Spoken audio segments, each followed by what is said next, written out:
এই জায়গায় মানুষ কোনো কথাবার্তা বলছে না। না মুক্তিযোদ্ধার একজন সন্তান হিসাবে মুক্তিযোদ্ধাদের পক্ষ থেকে বা মুক্তিযোদ্ধার সংগঠনের পক্ষ থেকে কোনো ধরনের একটা মিটিং মিছিল মানববন্ধন এখন পর্যন্ত কোনো কিছু হয় নাই। আসসালামু আলাইকুম দর্শক মণ্ডলী, আশা করছি সবাই ভালো আছেন যারা আছেন সিলেটি স্টার ইউটিউব চ্যানেলে। ইতিমধ্যে আপনারা জানেন যে মুনিয়া হত্যাকাণ্ড নিয়ে অনেক ধরনের চাঞ্চল্যকর সৃষ্টি হয়েছে। কেউ কেউ আজ দেখছি যে ফেসবুকে অনেক সময় পোস্ট করছেন যে কার্গো বিমানে নাকি আপনার বসুন্ধরা গ্রুপের পরিচালক তিনি নাকি পালিয়ে গিয়েছেন বিদেশে। ঠিক তখনই কিন্তু ঘোষণা করা হয়েছে যে বিদেশে যাতে পালিয়ে না যেতে পারে মুনিয়া হত্যাকাণ্ডের আসামি, কিন্তু তারই আগে কিন্তু অনেকে বলছেন যে সে কিন্তু পালিয়ে গেছে। আপনারা ইতিমধ্যে জানেন, যাহলে আমি আপনার এই কথাগুলি কেন বলি। আপনার অনেকজন আমার এই আইডি থেকে, আমার এই আপনার ইউটিউব চ্যানেল থেকে অনেক পুরনো কথাবার্তাও বলেন আমাকে, এবং পুরনো হত্যাকাণ্ডের বিষয়গুলি যে আমি আলোচনা করেছিলাম বলেছিলাম সেই কথাগুলি অনেকজন আমাকে রিপিট করছেন ইদানিং। আমি যদিও অনেক সময় দেখাতে চাই না, কিন্তু বাধ্য হয়ে অনেকটা সময় দেখাতে হয়, কারণ অনেকে বলেন যে আপনি বাউল শিল্পী, আপনি এই বিষয়গুলি নিয়ে না বললেও পারেন। কারণ হচ্ছে আপনি আপনার গান নিয়ে থাকেন, দেখেন গানের একটা স্তর। আমি হয়তো একটা কথা বলেই ফেলেছিলাম এরকম কোনো একটা ইউটিউব চ্যানেলে, বলার পর থেকে অনেকে আমাকে বলেন এই কথাগুলি বলতে। আর নিজের জায়গা থেকে যখন দেখি একটা হত্যাকাণ্ড, নির্মমভাবে একটা হত্যাকাণ্ড হয়, তখন অবশ্যই সে কথাগুলি বলতে হয়, সে কথাগুলি শেয়ার করতে হয়। ঠিক এভাবেই কিন্তু একজন আমাকে বহু আগে বলতে রানিং হয়তো 8-9 মাস এরকম চলতে পারে আমাদের সিলেটের রায়হান হত্যার কি হয়েছে। আমি কিন্তু ভিডিও করেছি একটা, কিন্তু উনি কমেন্ট করে বলেছেন যে আরেকটা, যে আপনার জানতে চেয়েছেন যে রায়হান হত্যার কেমন অবস্থা। তো এই জায়গা থেকে এই সাপোর্ট যে আপনাদের কাছ থেকে পাচ্ছি, সেই জায়গা থেকে কিন্তু আমি এই ভিডিওগুলো তৈরি করি আর ভিডিওর মাধ্যমে কথা বলার চেষ্টা করি। আর যেটা বলছিলাম, ইতিমধ্যে কার্গো বিমান দিয়ে আপনার মুনিয়া হত্যাকাণ্ডের আসামি চলে গেছেন, এটা অনেকজনই ফেসবুকের মাধ্যমে ফেসবুকে পোস্ট করছেন, পোস্ট করে কথা বলছেন। জানি না এটা কতটুকু সত্য আর কতটুকু অসত্য, তো এটা একমাত্র আল্লাহ পাকই জানেন।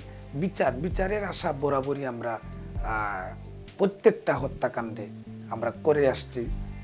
যেমন আপনার ওই যে মিন্নির একটা মামলা ছিল, তারপরে সাগর রুনি হত্যাকাণ্ড, তারপরে আপনার আমাদের সিলেটের রায়হান হত্যাকাণ্ড, তারপরে আরেকটা শিশু হত্যাকাণ্ড সিলেট হয়েছিল, যদিও ওই আসামির ফাঁসি হয়েছিল, এখন পর্যন্ত কার্যকর হয় নাই।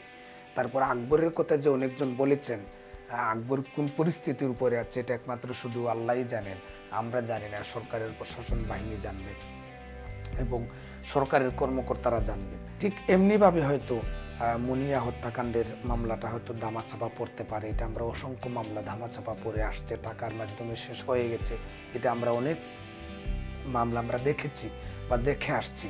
এটাও যে ব্যতিক্রম আমি মনে করছি না, এটাও যে হবে না এরকম কোনো কিছু না।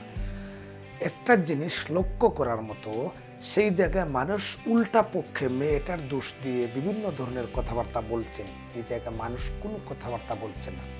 না মুক্তিযোদ্ধার একজন সন্তান হিসাবে মুক্তিযোদ্ধাদের পক্ষ থেকে বা মুক্তিযোদ্ধার সংগঠনের পক্ষ থেকে কোনো ধরনের একটা মিটিং মিছিল মানববন্ধন এখন পর্যন্ত কোনো কিছু হয় নাই। ইদানিং দেখলাম কিছু 2-1জন আইনজীবী আছেন, ওনারা ফেসবুকে এসে কথাবার্তা বলছেন মুনিয়ার পক্ষপাতিত্ব নিয়ে। যখন অন্যান্য বিষয়গুলা ঘটে, হেফাজতে ইসলামের বিষয়গুলা ঘটে, হেফাজতে ইসলামের যেগুলা হয়, এই সময় কিন্তু ইসলাম নিয়ে, ইসলামের পক্ষ নিয়ে কোনো কথাবার্তা বলে আইনজীবীরা ওই সময় পক্ষে দাঁড়ান না। যখন একটা ব্যতিক্রম একটা ঘটনা ঘটে যায় বা একটা হত্যাকাণ্ড হয়ে যায়, বা তখন দেখা গেছে কেউ আসামির পক্ষে, কেউ আবার আসামির বিপক্ষে। যাই হোক, ওই দিকে আমি যেতে চাই না, কিন্তু আপনাদেরকে একটা কথা বলতে চাই যে সব সময় ইসলামের পক্ষেই থাকবেন, যেহেতু কাজ করছেন, এবং ইসলামের বিপক্ষে যায়েন না। আর যদি প্রত্যেকটা জিনিসে, আমার কথা হচ্ছে প্রত্যেকটা জিনিসে মানে উচিত কথা বলতে হবে। উচিত কথা যদি আপনি না বলেন তাহলে পক্ষপাতিত্ব নিয়ে চলাফেরা করছেন, করেই যাবেন। কেউ আপনাকে ঘৃণার চোখে দেখছে, কেউ আপনাকে মায়ার চোখে দেখছে, কেউ আপনার পক্ষ নিচ্ছে, কেউ আবার বিপক্ষ নিচ্ছে, কিন্তু তাতে আপনি আবার ফুসলিয়ে যাইয়েন না। তো যাই হোক, আমি যে কথাটি বলতেছিলাম যে মানববন্ধন, মুক্তিযোদ্ধা সংগঠন থেকে মানববন্ধন কোনো কিছু হয় নাই। যেহেতু একজন মুক্তিযোদ্ধার সন্তান, মেয়েটাকে আরও ধরনের আপনার অপবাদ দেওয়া হচ্ছে। কিছু কিছু ইউটিউবার দেখলাম ইদানিং আপনার খুব খারাপ বাজে অবস্থায় কথাবার্তা বলছে মেয়েটাকে। ভালো কথা, অনেকে বলছেন 20,000 টাকা দিত মেয়ের পরিবার বাসা ভাড়ার জন্য প্রত্যেক মাসে, কিন্তু ওই বাসা ভাড়ার হচ্ছে 1 লক্ষ টাকা। 10 লক্ষ হোক আর 1 লক্ষ হোক, যেটাই হোক, কিন্তু এটা আপনারা কেন বুঝেন না যে বসুন্ধরা গ্রুপের মালিকের ছেলে এবং এমডি আপনার পরিচালকই যাই কিছু বলেন না কেন, সে ওই মেয়েটার সৌন্দর্য দেখে ওই মেয়েটাকে জিম্মি করে রেখেছে। তো জিম্মি করে রাখার কারণেই কিন্তু আপনার এমন একটা পরিস্থিতি সৃষ্টি হয়, এমন একটা তৈরি হয়। আমি জানি না শালারা আসলে কি পেয়েছে যে একটু সুন্দরী দেখলেই আপনার বন্দি করে রাখতে হবে, জিম্মি করে রাখতে হবে। সেই জিনিসটা আসলে মাথায় আসে না। এই জিনিসটা কিন্তু অনেকে দেখছেন না। হোয়াই এই জিনিসটা কেন আপনারা দেখেন না? ইউটিউবার যারা আছেন, কিছু কিছু ইউটিউবার এই মেয়েটার বিপক্ষে কথাবার্তা বলছেন, অত্যন্ত খুবই দুঃখজনক বিষয় এবং খারাপ বিষয়। মেয়েটা খারাপ থাকতে পারে, কিন্তু একটা তাহলে ভালো কথা, যদি খারাপ হয়ে যায় মেয়েটা, তাহলে এই আসামি কেন কার্গো বিমান দিয়ে আপনার পালিয়ে গেল? এটা অনেকে বলছেন, জানি না, আমিও জানি না কতটুকু সত্য। যদি সত্য হয় তাহলে তোমাদের মুখের উপরে জুতা ছাড়া আর কোনো কিছু পড়বে না যারা ওই মেয়েটার পক্ষে সাফাই গিয়েছ। কেন? যদি সত্য হয়ে থাকে তাহলে সে বাংলাদেশে থেকেই কিন্তু এটার আপনার কি বলে এই মামলার সম্মুখীন করতে হবে। তার সত্যটা ও মানে তুলে ধরতে হবে। সে যে নির্দোষ সেটা প্রমাণিত করতে হবে। যেহেতু সে পালিয়ে গেছে, সেখানে তো বুঝতেই পারছেন যে সে কতটুকু অন্যায় করেছে। আপনার ওইখানে আপনারা একটা ভয়েস আপনারা জানেন যে প্রচার হয়েছে, কল রেকর্ড ফাঁস হয়েছে। আমি এর আগের ভিডিওতে বলেছিলাম কল রেকর্ড ফাঁস হয়েছে।